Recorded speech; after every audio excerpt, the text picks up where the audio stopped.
The night fire tried to end him. Harlem never truly slept, but there were nights when it held its breath. The kind of nights when the streetlights flickered like nervous witnesses, and even the bravest men walked faster, keeping their coats pulled tight and their eyes low. Bumpy Johnson had learned to read those nights the way other men read newspapers. He could feel danger before it showed its face. Still, even instinct had limits, and that night, danger came wrapped in silence. The car rolled slowly through the familiar streets, its engine humming like a tired old friend. Bumpy sat behind a wheel, his posture calm, his expression unreadable. Years of pressure had trained his face into stillness. Harlem had tested him in every way imaginable: poverty, betrayal, prison walls, and power struggles, but tonight felt different. Not louder, not faster, just heavier, like the air before a storm. He stopped at a red light. For a brief second, his eyes caught his reflection in the windshield, scarred, older, but unbroken. People whispered his name like a warning or a prayer, depending on which side of him they had met. To some, he was a protector. To others, a problem that refused to disappear. And to his enemies, he was a symbol that needed to be erased. The light turned green. That's when the world changed. A sudden flash, a violent jolt. Heat exploded where calm had been. The car shuddered, and fire erupted with terrifying speed, crawling across metal and leather like it had been waiting its whole life for this moment. Smoke swallowed the cabin. The smell was sharp and choking. Panic tried to enter his mind, but it didn't stay.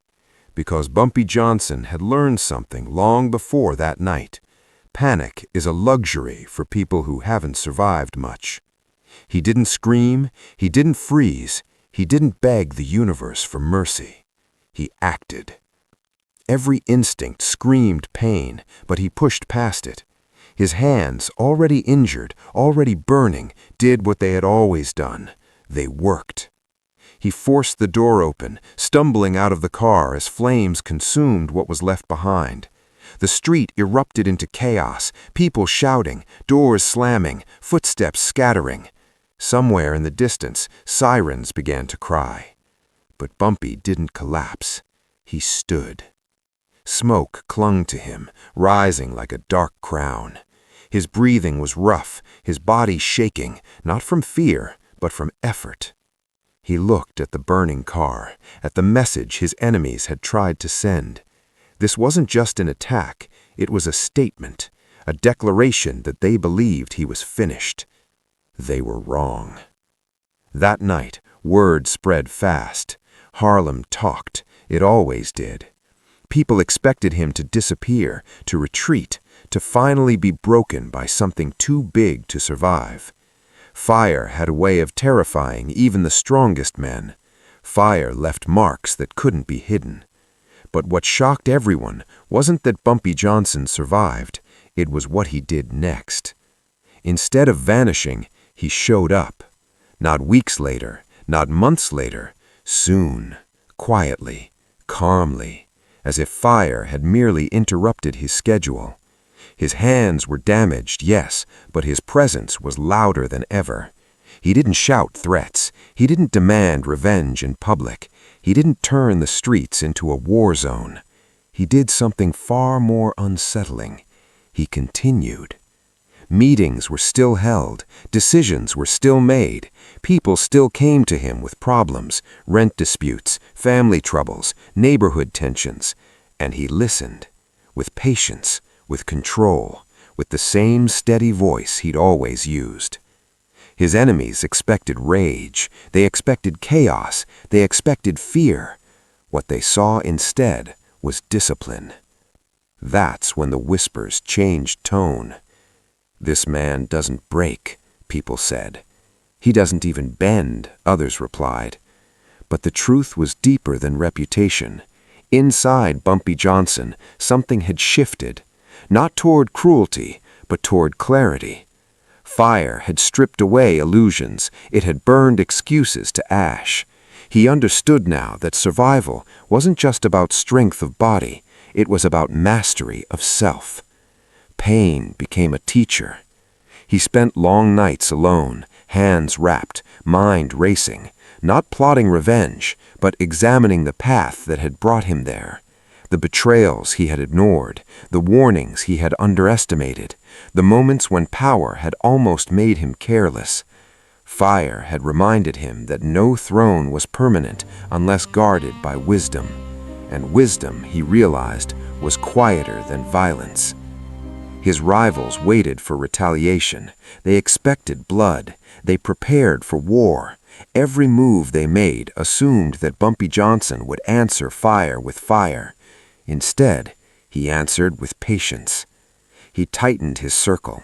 He listened more than he spoke. He rewarded loyalty without spectacle and removed danger without noise. Deals shifted. Alliances realigned. The streets felt it before they understood it. Something invisible had changed, and it made people uneasy. Because a man who survives fire and doesn't rush toward revenge is far more dangerous than one who does. Harlem elders noticed it. So did younger men watching from the corners, learning what strength really looked like. This wasn't the strength of fists or weapons. It was the strength of restraint, of choosing the long game when emotions begged for the short one. The mob, watching from the shadows, grew nervous. They had tried to send a message. Instead, they had forged resolve.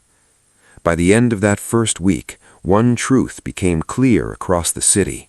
The fire hadn't ended Bumpy Johnson's story. It had sharpened it. And whatever came next wouldn't be loud or reckless. It would be precise. The night fire tried to end him, but it only revealed who he really was. The quiet return that terrified them more than fire. After the night the flames failed to finish him, Harlem entered a strange phase of silence. It wasn't peace, and it wasn't calm, but something heavier, like the pause before a chess master makes a move that ends the game. People expected Bumpy Johnson to lash out, to roar back into the streets with fury stitched into every step. But what unsettled everyone was how little he changed on the surface. He walked the same routes, sat in the same rooms, listened with the same steady eyes, and spoke with the same measured tone, as if pain had passed through him without permission to stay. That restraint confused those who only understood power when it shouted. Behind closed doors, however, Bumpy's world had narrowed, not out of weakness, but out of discipline. He reduced noise. He cut away unnecessary voices. He observed more than he acted. The fire had taught him that survival was no longer about being the strongest man in the room, but about being the most aware. He replayed moments in his mind, the way information had leaked, the faces that had gone quiet when questions were asked, the small delays that suddenly made sense in hindsight. Betrayal rarely announced itself loudly. It preferred whispers and timing. And timing, Bumpy knew, was everything. His hands still carried the cost of that night, but instead of hiding them, he let people see the damage, not as a sign of injury, but as a reminder. When he extended a hand in greeting or rested it calmly on a table during conversations, people noticed. They felt it. A man who survives something meant to erase him and still chooses control sends a message stronger than threats. It told Harlem that intimidation had limits and that this man had crossed them and returned. The younger man watched closely. Many had grown up believing that fear was earned through chaos, that respect came from aggression. But here was someone who commanded attention without raising his voice, who shifted entire neighborhoods through decisions rather than displays. Slowly, subtly, the culture around him began to change. Conversations became quieter. Arguments resolved faster. People thought twice before acting without permission, not because they were scared of punishment, but because they sensed awareness watching them. The mob, however, grew restless. Their plan had been simple: remove the symbol, scatter the influence, and let Harlem collapse inward. Instead, they were facing a version of Bumpy Johnson who seemed sharper, more deliberate, and far less predictable. They sent feelers through intermediaries, probing for weakness, hoping to sense desperation or anger. What they encountered instead was patience. Meetings ended with fewer words. Offers were acknowledged but not rushed. Silence became the reply that unsettled them most. Bumpy understood something they didn't. Real power didn't need to prove itself after surviving a test. It needed to reposition.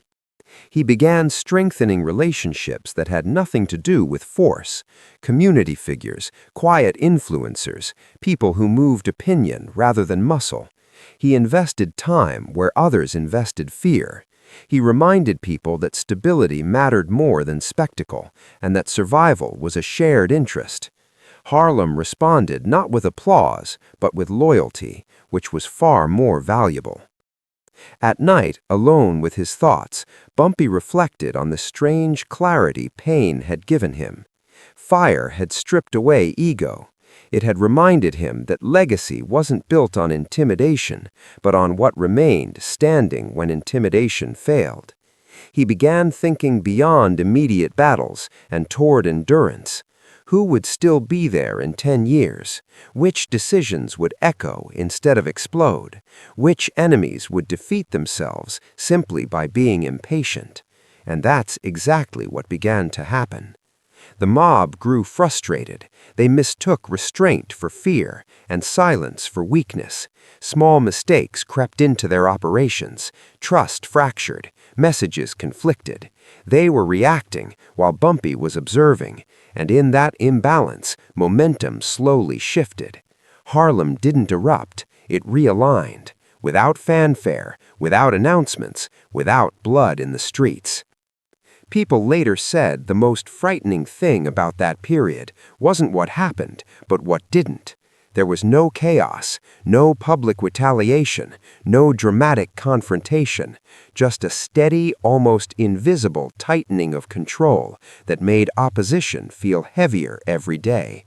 The fire had failed to destroy him, and now its aftermath was shaping something far more enduring. By the time anyone realized what was happening, the narrative had already changed. Bumpy Johnson was no longer just a man who had survived an attack. He had become a lesson, a reminder that strength refined by suffering becomes strategy, and strategy outlasts violence every time. And as Harlem adjusted to this new reality, one question began circulating quietly through the underworld, a question far more dangerous than fear. If fire couldn't break him, what exactly could? When patience became the loudest threat. By the time the city began to sense the shift, it was already too late to stop it.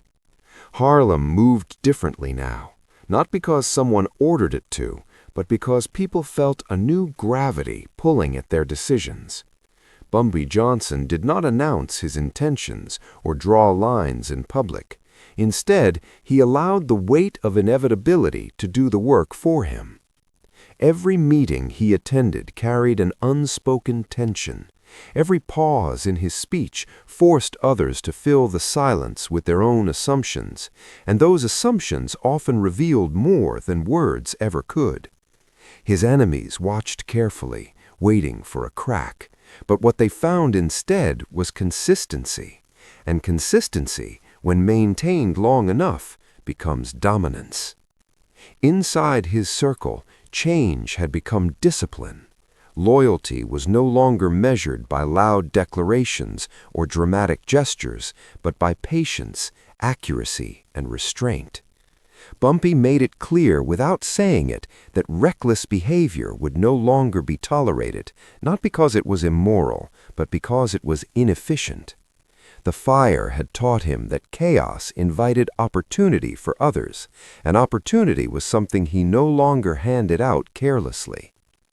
Men who once thrived on aggression now found themselves uncomfortable, uncertain of how to operate in a world where thinking mattered more than force. Some adapted. Others quietly removed themselves, realizing too late that the era they understood was ending.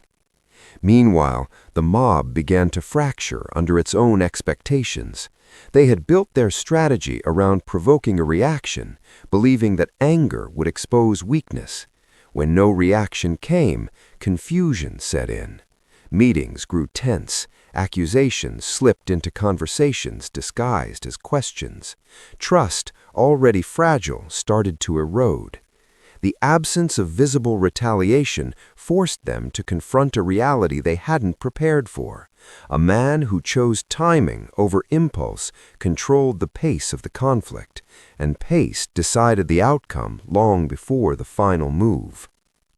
Bumpy observed all of this without interference. He understood that when an opponent starts arguing with itself, the smartest move is to stay quiet. He let rumors circulate, not to spread fear, but to allow uncertainty to mature. People feared what they couldn't measure, and they couldn't measure him anymore. He had become unreadable, and in that unreadability, he reclaimed the advantage that fire had briefly threatened to take away. The neighborhood felt it first. Businesses stabilized. Families felt safer walking certain blocks. Conversations shifted from survival to possibility. Bumpy never claimed credit for any of it. He knew that influence that demands recognition weakens itself. Instead, he positioned himself as a constant, dependable presence, someone who could be counted on not to panic, not to overreact, not to disappear when pressure arrived. That reliability became his quiet signature, and it earned him something far more powerful than fear: trust. Late at night, when the city softened and even the toughest streets seemed to breathe, Bumpy reflected on the irony of his survival. Fire had been meant to erase him, but instead it had burned away distractions. He no longer chased validation or control for its own sake. Every decision now passed through a single question: does this last? If it didn't, he let it go. That mindset changed everything. He wasn't building moments anymore. He was building continuity. Eventually, the mob made a mistake. Not a dramatic one, not something that made headlines, but the kind of small miscalculation that reveals deeper weakness. A message reached the wrong ears. A deal was rushed. A lie contradicted another lie.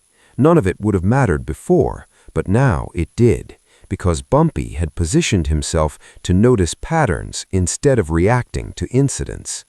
He didn't capitalize immediately. He waited. He allowed the mistake to expand under its own weight until correcting it became impossible. When he finally moved, it wasn't aggressive. It was administrative, almost boring to outsiders. Yet the impact was undeniable. Routes shifted.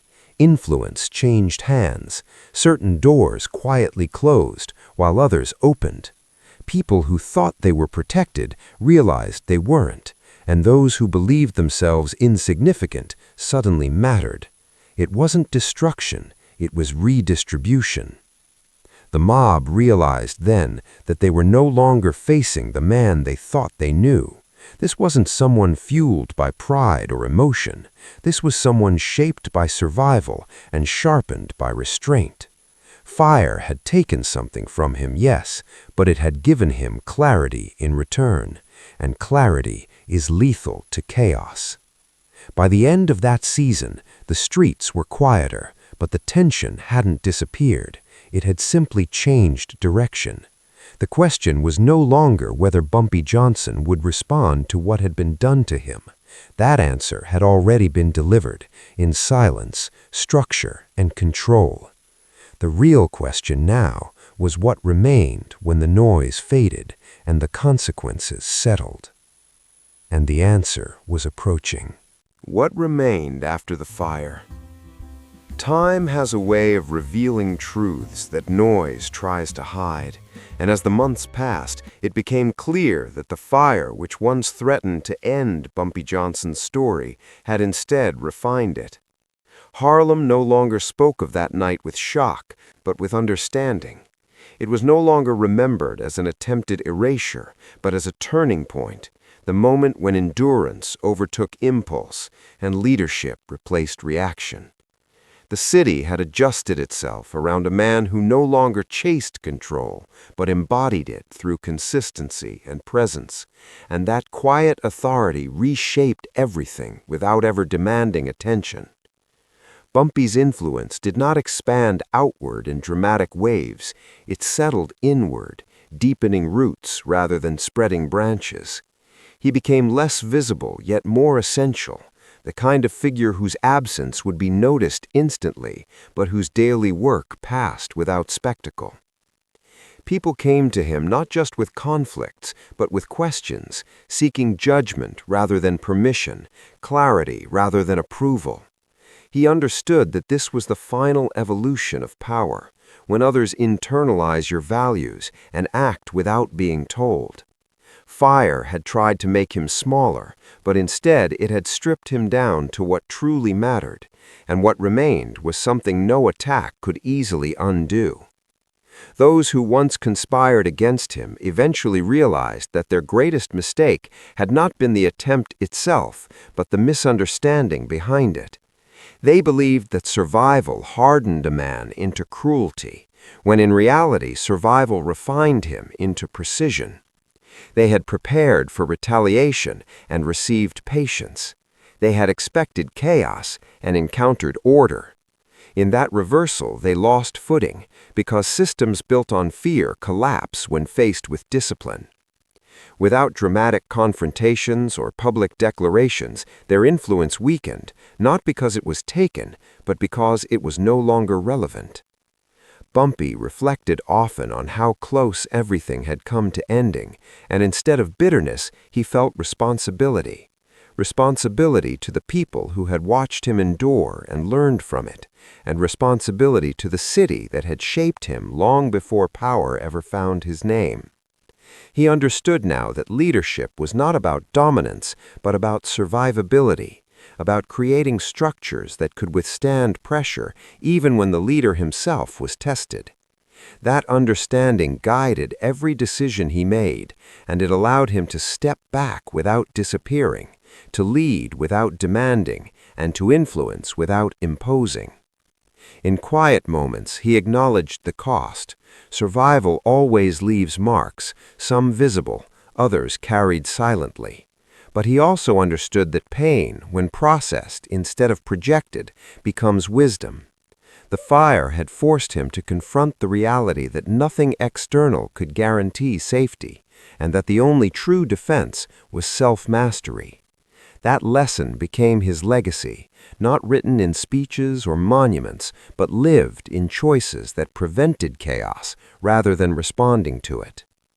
Harlem, in its own way, matured alongside him. Younger generations inherited not just stories of conflict, but examples of restraint. They learned that respect earned through consistency lasts longer than fear earned through force, and that the strongest response to provocation is often patience paired with preparation. Bumpy never framed himself as a moral figure or a hero. He simply remained present, accountable, and intentional, allowing others to draw their own conclusions from the stability that followed. When people later asked what truly shocked the mob after that night, it wasn't that Bumpy Johnson survived the fire, or even that he continued afterward. It was that he refused to become what they expected. He didn't burn the city down in response. He didn't spiral into rage. He didn't vanish. He evolved. And in doing so, he demonstrated a truth that few understand until it's too late. The most unbreakable form of power is the one shaped by restraint, sharpened by experience, and guided by long memory. The fire had tried to end a man. Instead, it revealed a legacy. and Harlem never forgot what it learned from the night that destruction failed.